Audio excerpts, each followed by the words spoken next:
Assalamualaikum warahmatullahi wabarakatuh. Selamat pagi Tribuners, saya Widya Trisanti, reporter Tribun Soloto.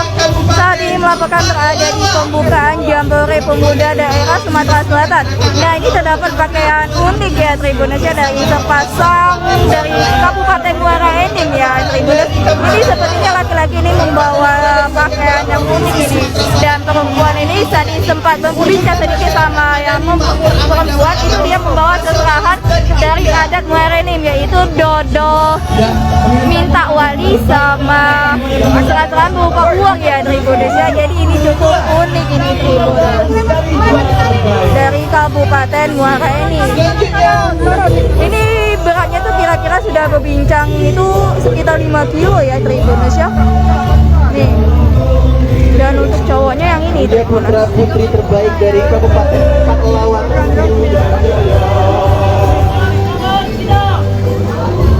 Mbak, berada Mbak? Tidak juga Mbak. Yang penting happy Mbak ya. Semangat Mbak.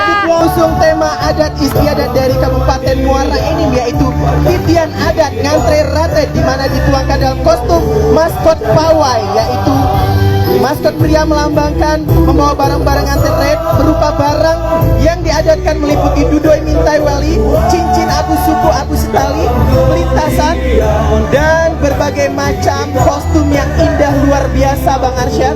Betul sekali. Pada tahun ini Muara ini mengirimkan utusan putra terbaik, putri terbaiknya di Jambore Pemuda Daerah Sumatera Selatan ke-10 tahun 2022. Kita kasih standar.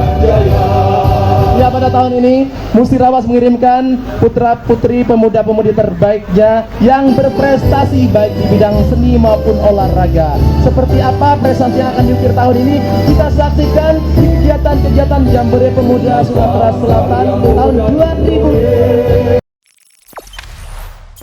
Jangan lupa subscribe, share, komen, dan like ya.